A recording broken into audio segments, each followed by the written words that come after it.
सभी बच्चों को बोल ही कहना पड़े।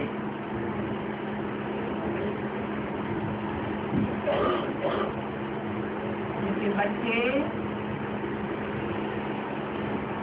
सब सुखदायी फूल बनने वाले हैं और इस संगम युग पर फूल ही कहा जाता है।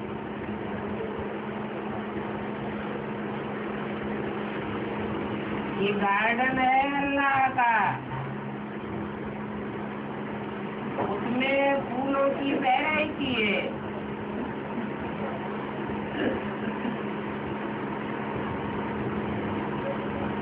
कांटों की भी वैरायटी होती है।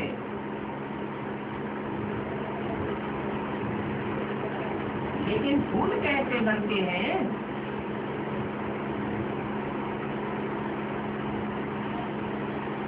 कांटे से फूल कैसे बनते हैं?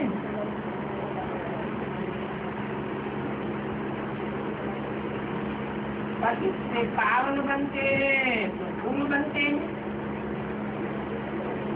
उनको फूल कहा जाता है। तो अभी फूलों में खुशबुएं चाहिए।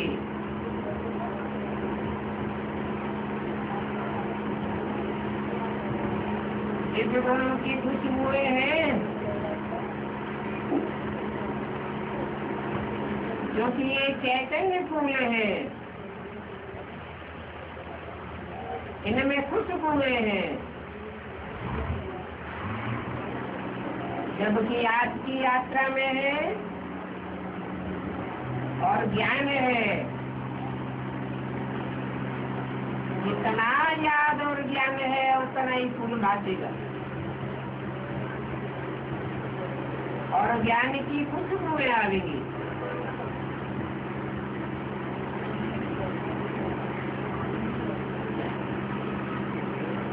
आत्मा को ही देखा जाता है।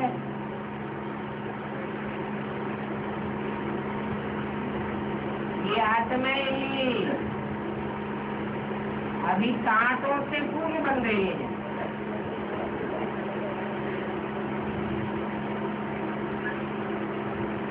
फिर कांटे बनेंगे। ये अभी हमको याद है। नई दुनिया में हम फूल बन जाएंगे, फिर याद नहीं रहेगा।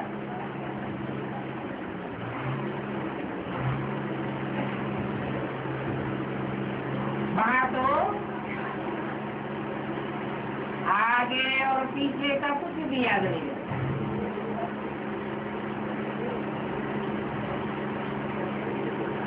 और सिवाय एक बात के कोई भी फूल बना ही नहीं सकता।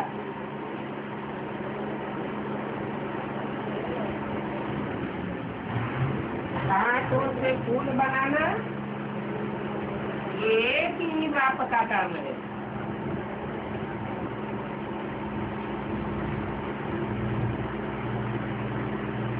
बात में वास्तव में कोई संशय नहीं आना चाहिए,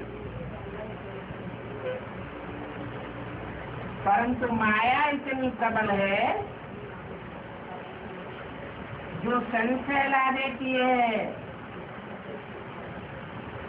फूल बनते बनते कांटे बन जाते हैं। तो बाप में संशय लाने के कारण अनिश्चय बुद्धि बन जाती है।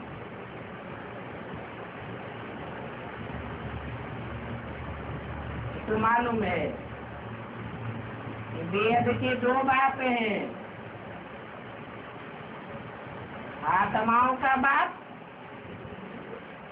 और मनुष्यों का बाप। आत्माओं का बाप जो शिव ज्योति बिंदु है, उसमें तो संशय लाने की बात ही नहीं है। संशय और निश्चय ये साकार के लिए कहा जाता है।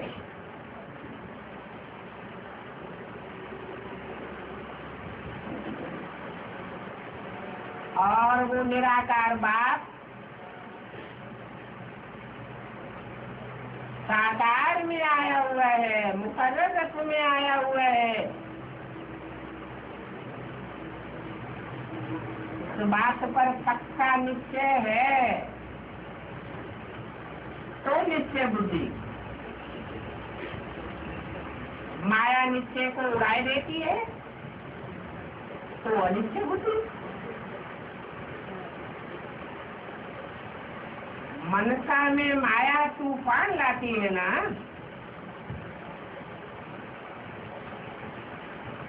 कच्चे बच्चे हैं तो झट कांटा बना देगी। तो फिर क्या करना चाहिए?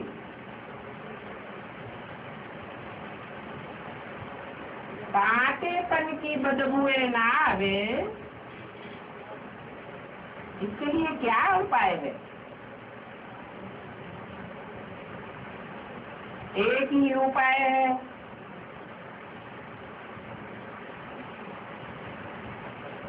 क्योंकि बाप तो है वरफ्यूल।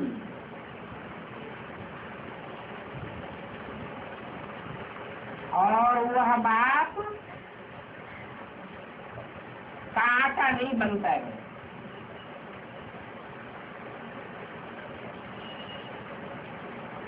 बाप दुखदाई नहीं है। बाप को तो सुख का सागर कहा जाता है।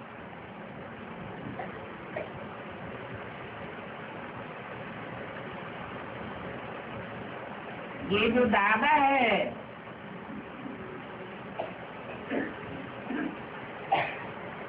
और इनका जो रथ है, क्योंकि दादा कहने से फिर संबंध हो जाता है।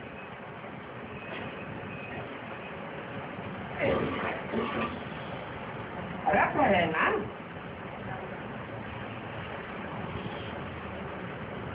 ये भी बड़ा भारी कांटा था।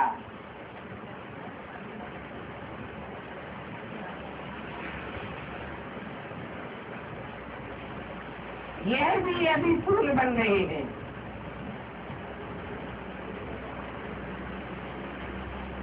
यह किसके लिए कहा?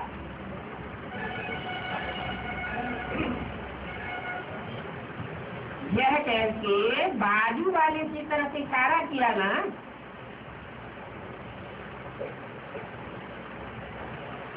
और सच की वाणी है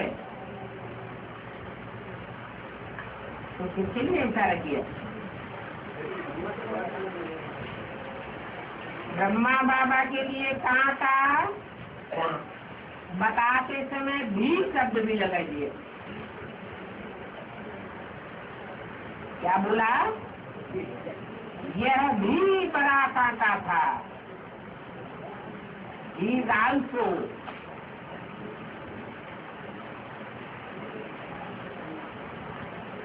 घी लगाने से क्या साबित होता है?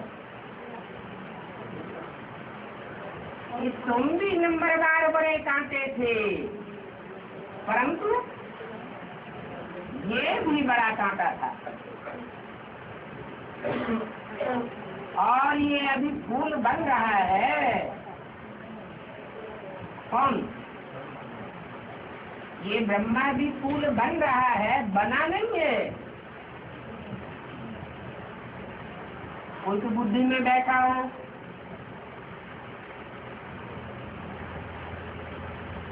जैसे बेसिक ब्राह्मण की बुद्धि में क्या बैठा है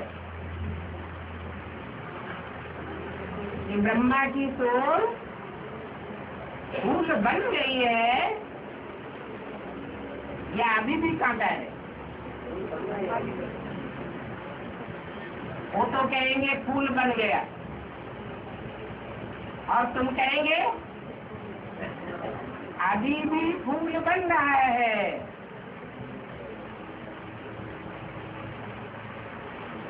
इसलिए शंकर के माथे पर अधूरा चंद्र दिखाया जाता है।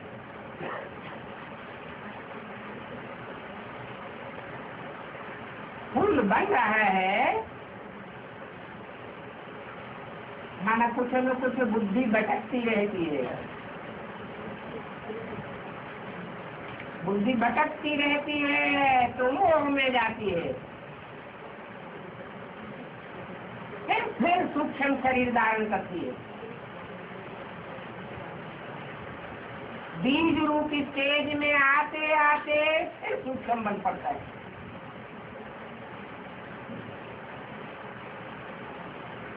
तो अभी तुमको फूल कहेंगे नंबरवार पुरुषार्थ अनुसार, क्योंकि तुम कौन से युग पर हो? तुम हो पुरुषोत्तम संगम युग पर।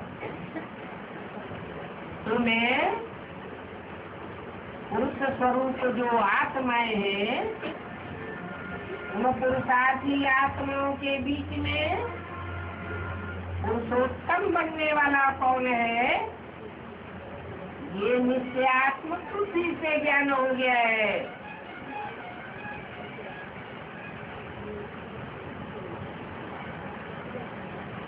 उन बच्चे पूछते हैं बाबा हम क्या पुरुषार्थ करें?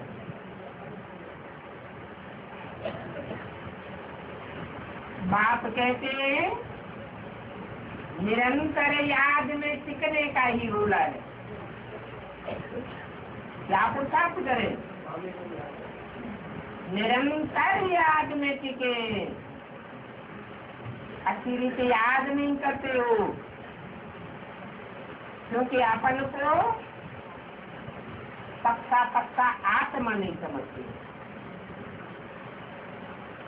सदैव बुद्धि में रहे कि आत्मा ही सभी कुछ करती है। बाप पराये शरीर में आया है, रावण राज्य में आया है। उनका अपना शरीर होता नहीं है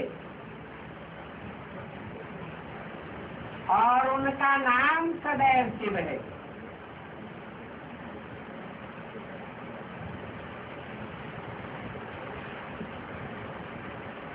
उनकी बिंदी का ही नाम शिव है। नहीं तो कोई की आत्मा का नाम नहीं होता। नाम शरीर का होता है या आत्मा का होता है? शरीर का नाम होता है, लेकिन उनकी आत्मा का ही नाम शिव है।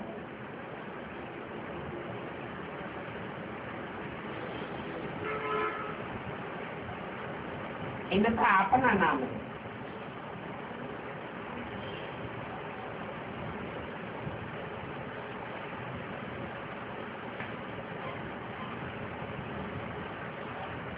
उनका मड़का फिराते हैं, बाकी मेरा नाम शिव ही बदलता नहीं है। जब शरीर बदलते हैं तो नाम भी बदल जाता है, बाकी है तो मनुष्य मात्र। सूक्ष्म वचन का तो समझाया। ध्यान में मम्मा बाबा देखते हैं, वो भी यही है। संपूर्ण मम्मा बाबा का साक्षात्कार होता है।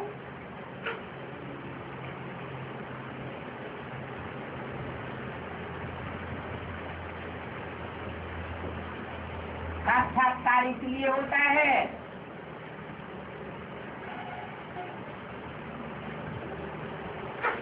कि इनको पक्का हो जाए कि ऐसा बनना है।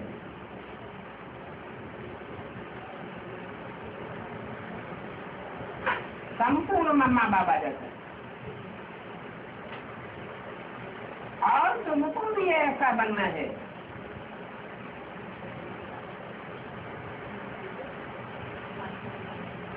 सूक्ष्म वचन में क्या बाबा का रूप देखती हो? वैकुंठ में तो लक्ष्मी नारायण को देखेंगे।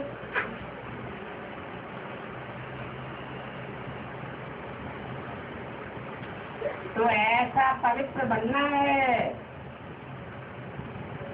जैसा सूक्ष्म वचन में इन फरिश्ताओं को देखते हो, तुमको भी ऐसा बनना है। और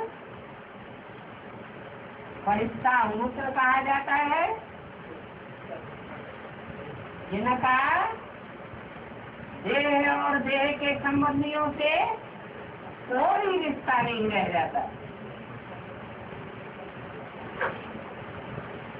इसमें बहुत पुरुषार्थ करना है। जितना नष्टो मोहा बनने का पुरुषार्थ करेंगे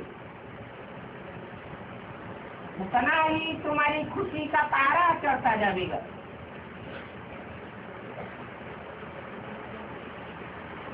जितना जितना तुम तमो प्रधान बने हो उतना याद की यात्रा से तमो से रजो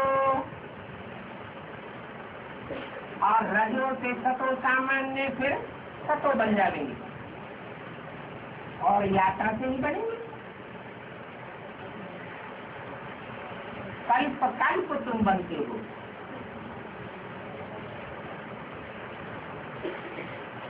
क्या बनते हो? तमो प्रधान से सतो प्रधान तुम बनते हो। तुम माने जो बाप के सन्मुख पढ़ाई पढ़ने वाले बच्चे हैं वो तमो प्रधान से सतो प्रधान बनते हैं। बाकी सारी दुनिया की आत्माएं तो नहीं बनेंगी। कोई सतो सामान्य बनेंगे, कोई रजो बनेंगे, कोई तमो के तमो ही रह जाएंगे। तो याद दिलाते हैं कि कल्प पहले भी हमने ही कहा था अपन को आत्मा समझ देह के सब संबंध छोड़ अपन को आत्मा समझ बात की याद करो। क्योंकि ये संबंध जो देह के हैं वो शाश्वत नहीं है, अल्पकाल के हैं।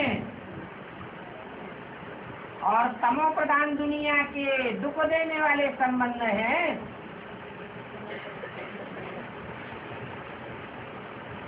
तुम तो आत्मा हो। आत्मा तो कितने जन्म धारण करती है और जन्म जन्मांतर कितने संबंधी बनते हैं, परंतु इस लाख जन्म के संबंधियों से बुद्धि योग तोड़ना कितना कठिन हो जाता है।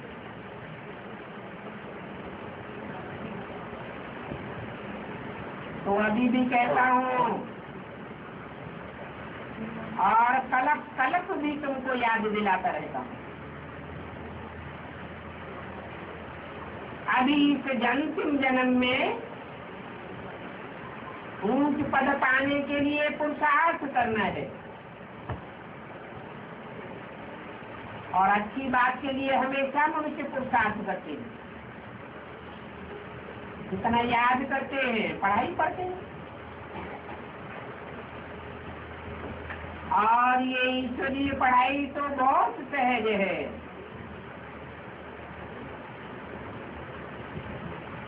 अपने 84 जन्मों को जानना है।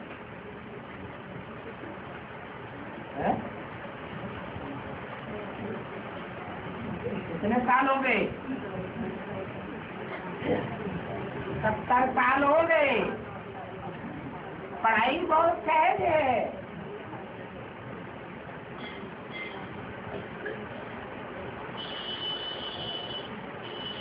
और पढ़ाई का अंतिम तंत्र क्या निकलता है? 84 जन्मों की स्मृति आ जाए,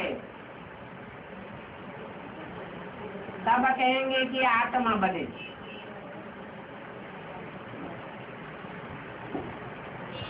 नहीं तो देह भाने के कारण आगे पीछे के जन्मों की स्मृति ही नहीं रहती।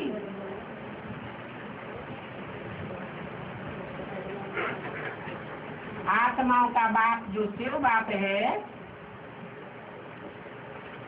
वो देह के जन्म मरण के चक्र में नहीं आता है। तो उसको हमारे अनेक जन्मों की आगे पीछे की स्मृति है।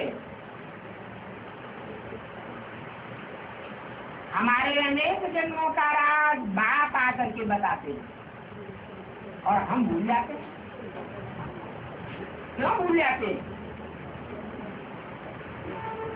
कारण क्या है? कि बाप देह के बंधन में नहीं आता और हम देह के बंधन में आते हैं, और अभी भी देह और देह के संबंधियों के बंधन में आत्मा बंधी हुई है। इसलिए आत्मा को अपने 84 जन्मों की स्मृति नहीं है। तो मुख्य बात ये भी है कि चक्र को जानना और बाप को याद करना। स्कूल में पढ़ाने वाला भी याद आता है और तुम्हारी ये ऑब्जेक्ट भी याद है क्या? मैं पढ़ाने वाला सुप्रीम टीचर है। सुप्रीम टीचर है जो पढ़ाने वाला है, उसको याद करेंगे तो याद नहीं कही जाएगी, वो भी याद है। चाहे बाप को याद करो, चाहे टीचर को याद करो, चाहे सदगुरु को याद करो, याद तो है। और तुम्हारा अहम ऑब्जेक्ट है घर से नारायण है, नारायण की लक्ष्मी बनना। तो पढ़ाई का जो अहम ऑब्जेक्ट है, अगर उसे भी याद किया तो भी याद पक्की। इसके लिए बोला कि सबसे सहज पुरुषार्थ है नारायण को याद करना। याद किया और पढ़ाई पढ़ी, बस,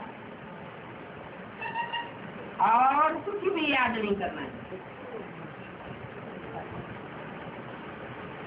तो ये बातें कोई डिफिकल्ट तो नहीं है। बात तो बहुत सहज करके समझाते हैं। समझते हो? हम सत्व प्रधान एक, फिर गिरे तो तमो प्रधान बने, गिरे तो जरूर है। और ये पुरुषोत्तम संगम युग है, एक ही जन्म है। गिरे हुए को उठने का, पुरुषोत्तम बनने का युग है। हरेक आत्मा 84 के चक्र में जितने भी जन्म लेती है, उन जन्मों में ये सबसे श्रेष्ठ जन्म यहाँ होता है, वो भी पुरुषोत्तम। और उन पुरुषों में उत्तम से उत्तम पुरुष ये लक्ष्मी नारायण राधे कृष्ण कहो। सीताराम को तो पुरुषोत्तम नहीं कहेंगे।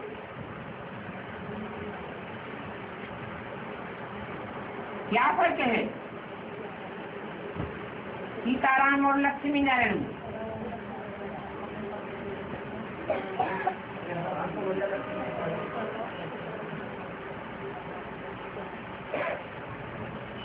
सीताराम 14 कला संपूर्ण और लक्ष्मी नारायण 16 कला संपूर्ण। लक्ष्मी नारायण की कोई भी गिलानी कहीं भी नहीं सुनी होगी, और राम सीता की तो गिलानी भी है। तो राम सीता तो 25% कम हो जाती है।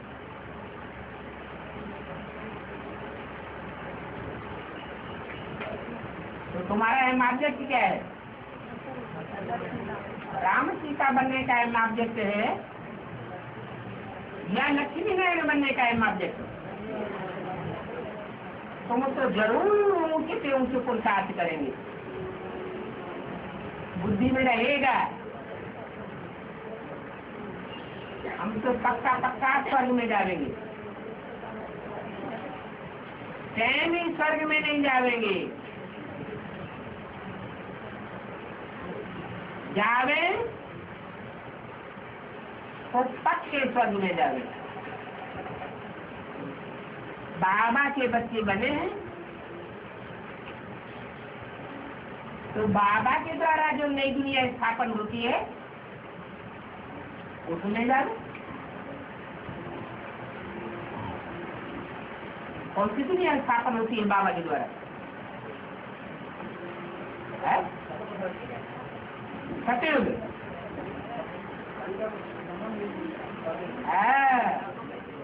सतयुग में भी 8 गद्दियां चलती हैं और उन 8 गद्दियों को गिरती कला वाला युग कहेंगे या चढ़ती कला वाला कहेंगे? वो भी गिरती कला वाला युग है। उसका हिंदू मुसलमान ईसाइयों के शास्त्रों में कोई गायन नहीं है। तो बाप तो तुम बच्चों के लिए उससे भी ऊंची दुनिया स्थापन करते हैं जिसका शास्त्रों में गायन है। वैकुंठ, पैराडाइज, मुसलमानों में कहते हैं जन्नत। याद तो करते हैं ना? तो बाबा के बच्चे बने हैं तो नई दुनिया में जावे। थोड़ा भी पुरानी हुई तो पुरानी में क्यों जावे? हम तो डायरेक्ट बाप के बच्चे हैं। तो सतयुग में सुख बहुत होता है, इसलिए बाप कहते हैं मेहनत करो।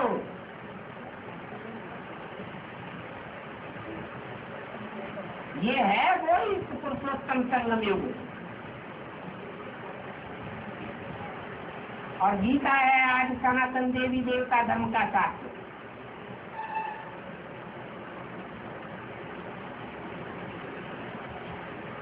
जिसके द्वारा भगवान आकर के स्थापना करते हैं।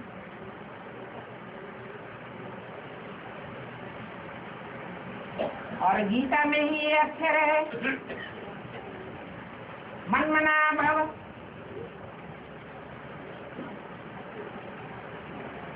जो मेरे मन की स्टेज है ऐसी स्टेज में समा जाए। क्या स्टेज है? मेरे मन की स्टेज है निराकारी निर्विकारी निरहंकारी।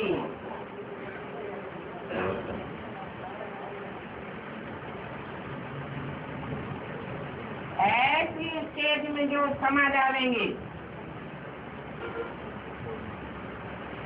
वो धर्मराज के डंडे नहीं उठावेंगे।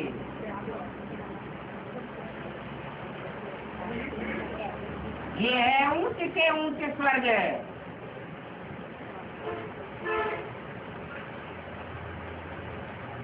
जहाँ के वासिंदों को कहेंगे सहज सहज स्थिति में गई।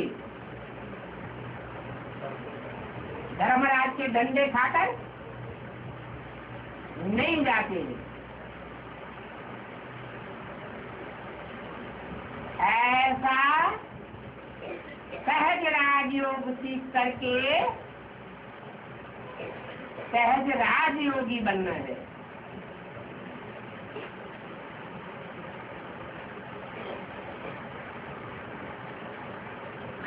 और कोई भी शास्त्र में ये मन मना बाबाक्षर नहीं कहेंगे और न कोई शास्त्र भगवान के द्वारा गाया हुआ है। हाँ, शास्त्रों को देख करके पढ़ करके सुना देंगे।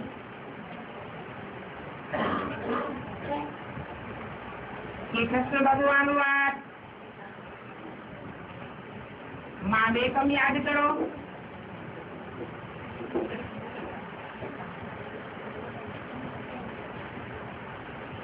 मुझे अपने बाप को याद करो।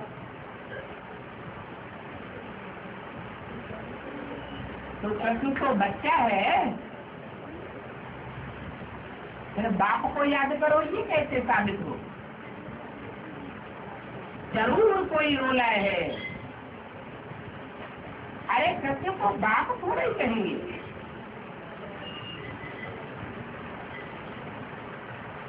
राम बाप को कहा जाता है और कृष्ण बच्चे को कहा जाता है। और ये भक्ति मार्ग चलता भी थोड़ा समय है, परंतु उनका प्रभाव कितना है।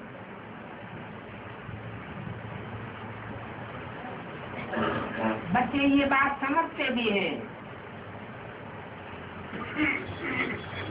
ये माया का पांचन तो 100-200 वर्ष का है,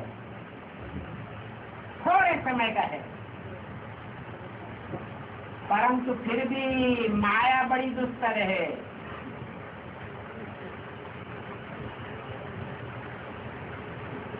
बच्चे माया को क्रॉस नहीं कर पाते। यहाँ से गिरा, विकार में गया तो साथ खत्म हो जाता है। कहेंगे पतित तो बन गया, फिर उठने में बहुत टाइम लग जाता है।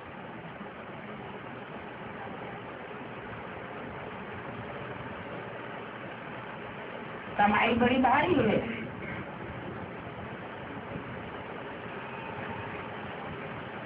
यहाँ ब्राह्मणों की दुनिया में हाफ पार्टनर तो कोई होते ही नहीं। होते ऐसे नहीं। भक्ति मार्ग में कहते हैं कि पत्नी जो पुरुषार्थ करती है उसका आधा हिस्सा पति को जाता है। ऐसा यहाँ कुछ भी नहीं है, क्योंकि यहाँ पति पत्नी है या आपस में भाई बहन है। यहाँ तो भाई बहन, तो दो बातें बुद्धि में क्यों रखनी चाहिए?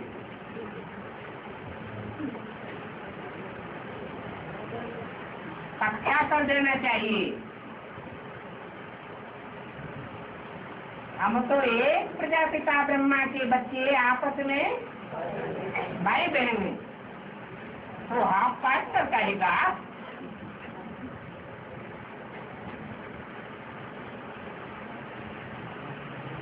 फिर भी देखो कितनी ठगी लगी पड़ी है।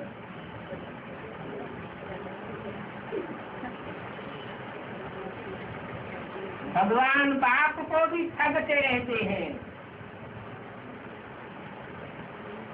सच्चा पोता मेल नहीं देते।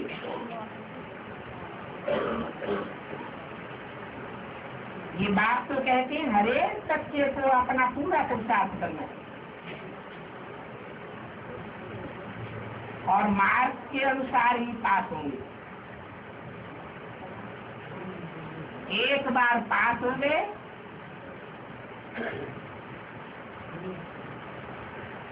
तो फिर पढ़ाई करती, फिर पास होने की कोई बात नहीं। कल्प कल्प पास होते रहेंगे और फेल हो गए तो कल्प कल्प ना पास होते रहेंगे। फिर उन पास होकर के स्वर्ग में जाने का उपाय नहीं रहेगा।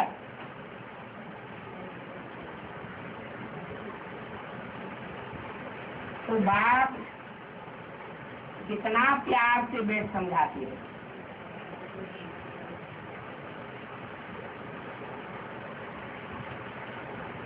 धर्मराज की तरह मार तो नहीं लगाते,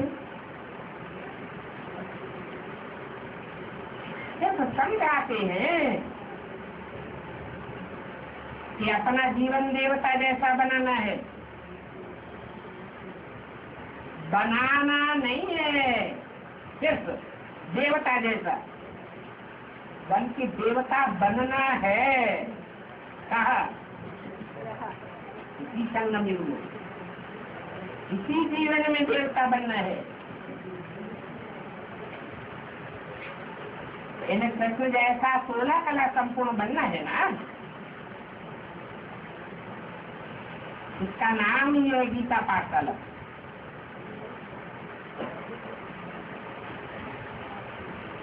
यही एक शास्त्र है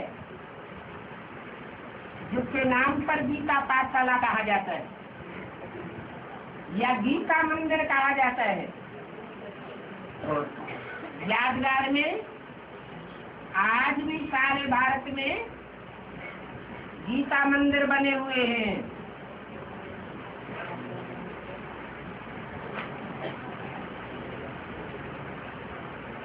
ये कोई इस्लामी बौद्धिक क्रिश्चियन की पाठशाला नहीं है। यहाँ कोई इस्लामी बौद्धिक क्रिश्चियन थोड़े ही पढ़ते हैं।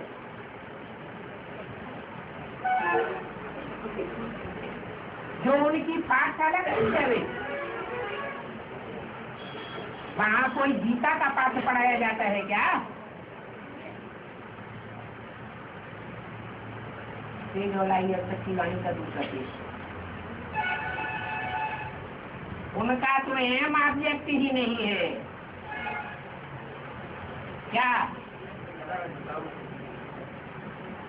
बौद्धियों का, क्रिश्चियंस का, मुसलमानों के शास्त्रों की जो पढ़ाई है उसमें एम ऑब्जेक्ट नहीं है, और तुम्हारी पढ़ाई का तो एम ऑब्जेक्ट है। हे नर अर्जुन और हे नारी द्रौपदी, तुमको संसार करके नर से नारायण और नारी से लक्ष्मी बनना है। ये गीता ज्ञान लेकर, गीता ज्ञान में ही राजयोग की बात आई हुई। और फिर ये भी है कि क्राइस्ट बुद्ध आज नहीं कहेंगे कि मैं बाप भी हूँ, शिक्षक भी हूँ और तुम्हारी सदगति करने वाला सदगुरु भी। बल कहते हैं कि बुद्ध पार निर्वाण गया, माना सदगति हो गई, मुक्ति हो गई। परंतु बाप कहते हैं एक की भी मुक्ति नहीं होती। सब आत्मा इसी दुनिया में दुर्गति में जाती रहती है।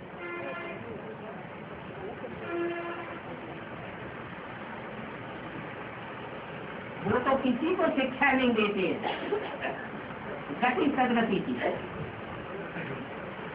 अभी संगम योग पर सभी को शिक्षा मिलनी है, सभी को। मैंने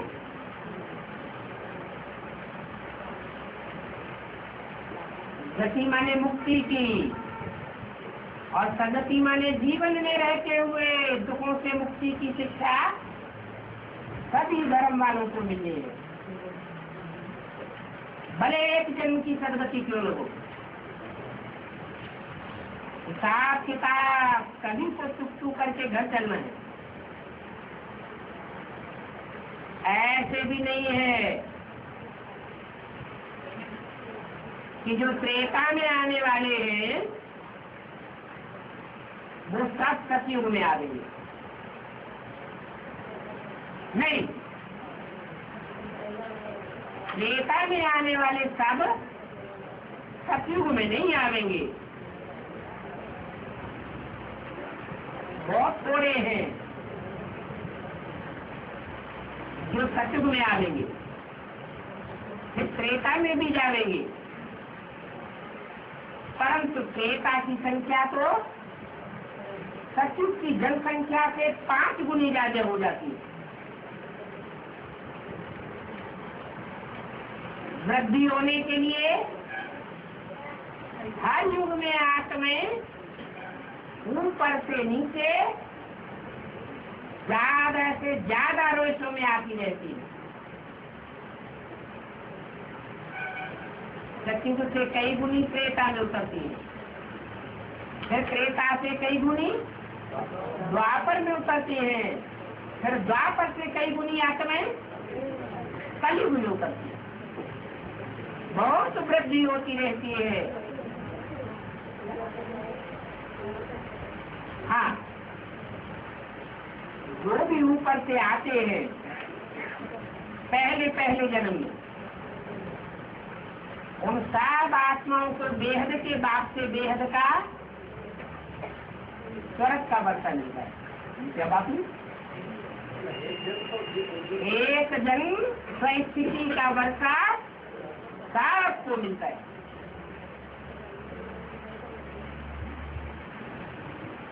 क्योंकि धर्मराज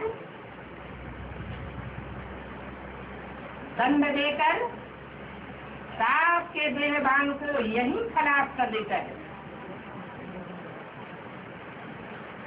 सब आत्मिक स्थिति में स्थिर होकर के बाप के घर में जाते हैं, और जब आते हैं तो भी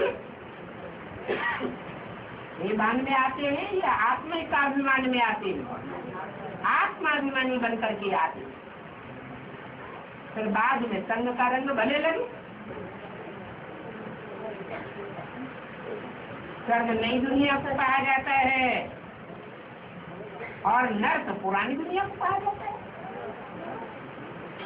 ये ड्रामा फिरता रहता है।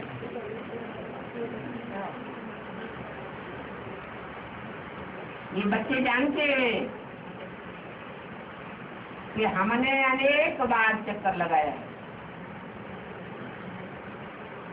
और अनेक बार हम चक्कर लगाते रहेंगे। इसलिए मीठे मीठे बच्चों को पुरुषार्थ करके बहुतों का कल्याण करना है।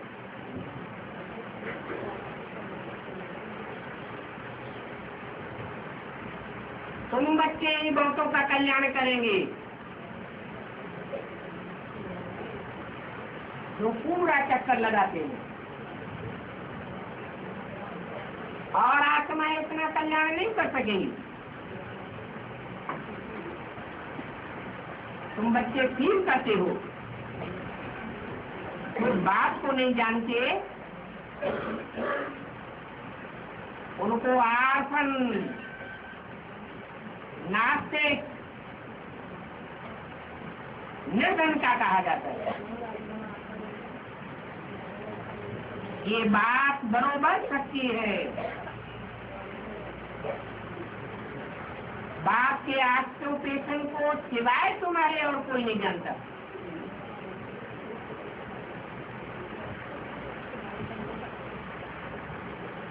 कितना बड़ा स्कूल है।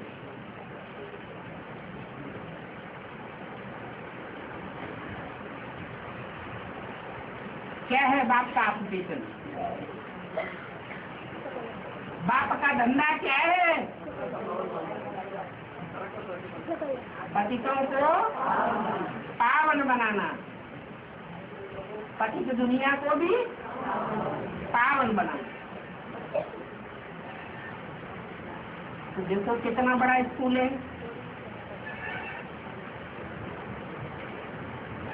बाप आकर डोरा पा देती है।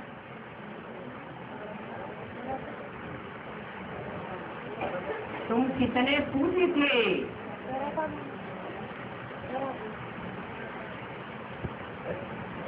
कहा जाता है ना कि अरे हमने तुमको इतना पूज्य बनाया, फिर भी तुम पतित बन पड़े।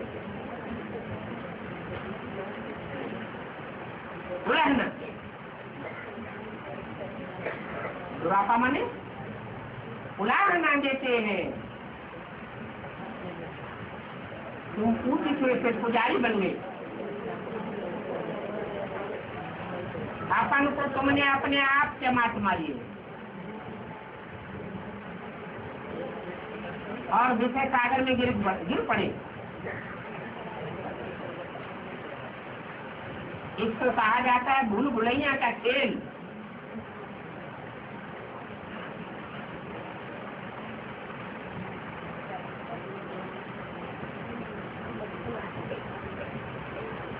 खेल खेलते हैं ना,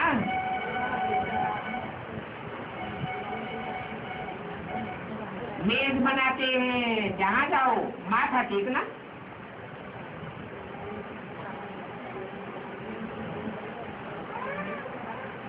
दीवार में माथा रगड़ते रहते। झंडे वाले को बुलाते हैं कि रास्ता बताओ।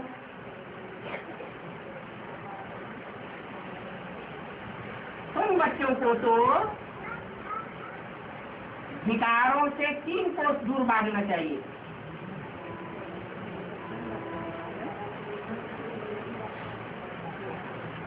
क्या कहा? कैसे भागेंगे 3 कोस दूर?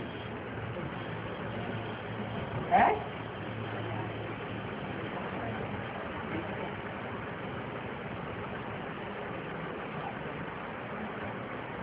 स्थिति कब आती है? दी माने विपरीत, सती माने कार्य, विकार। विकार कब आता है?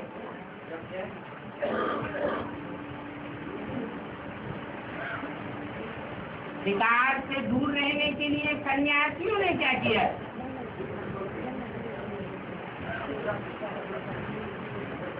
नजदीक आना ही छोड़ दिया। तो तुम बच्चों को तो विकार से 3 कोस दूर भागना है।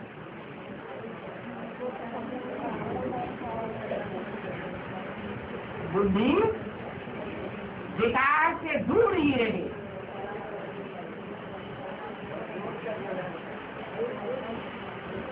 करना है तो भी कन्याओं के साथ पढ़े।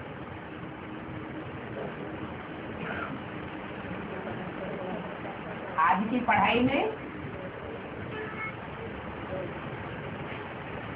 और भारतीय शिक्षा की पहले की पढ़ाई में क्या अंतर हो गया? पहले गुरुकुल में पढ़ाई पढ़ते थे,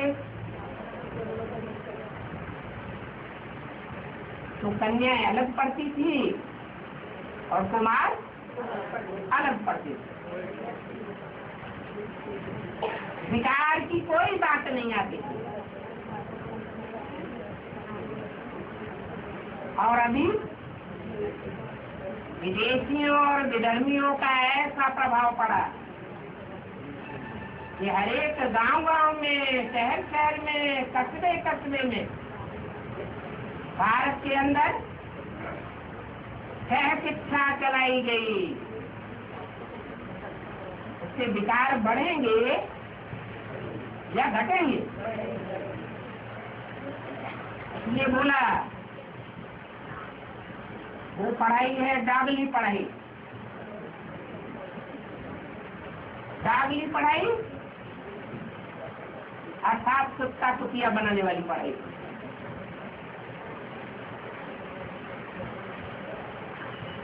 तो बात तो सेफ्टी की बात बताते हैं।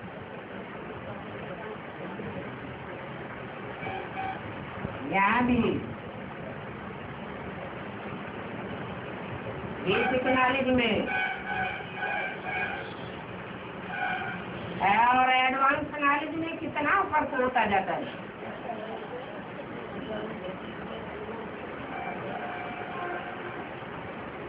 ये बोला कि प्रदर्शनी करते हो तो पुरुषों को समझाएं,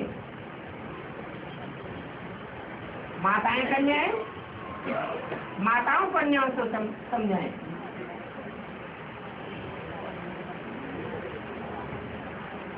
जयपुर में कुमारियों का स्कूल है।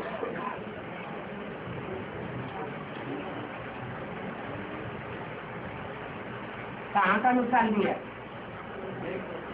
जयपुर का मिसाल दिया, हारपुर का मिसाल नहीं दिया। क्या अगर विजय पानी है विकारों पर तो कुमारियों का स्कूल अलग और कुमारों का स्कूल अलग होना चाहिए। बड़ा खबरदारी से रखते हैं।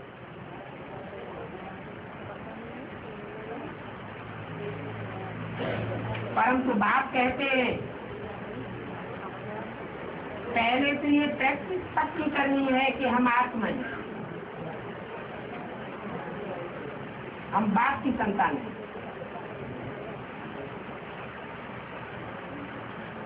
और हमको बाबा पढ़ाती है, हमारी आत्मा पढ़ती है, शरीर नहीं पढ़ता है। हर एक बात आत्मा ही सीखती है।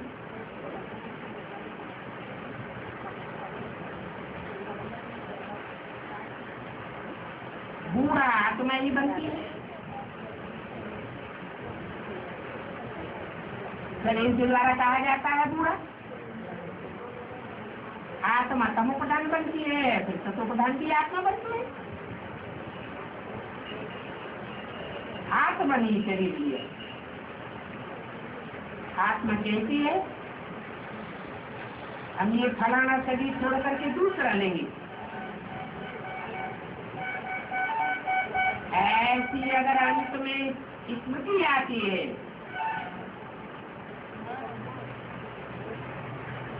कि हम शरीर छोड़ करके नया जन्म लेने वाले हैं, उसको कहा जाता है आत्माभिमानी बनना। और ये बात बाप ही सिखलाती। तुम पक्का पक्का याद करो, नहीं तो तुम आत्मा को घड़ी घड़ी भूल जाते हो। यहाँ आते हो तो यहाँ भी याद करना चाहिए। पहले पहले अपन को आत्मा समझ बाप को याद करो। यहाँ आने से ही एक दूसरे को सावधान कर देना चाहिए कि बाप के सामने बैठे हो तो आत्मा आत्मा भाई भाई बन करके बैठे हो। अपन को आत्मा समझ बाप से तुम। अच्छा, मीठे मीठे सिकीले बच्चों को बाप दादा का याद क्या है? Good night.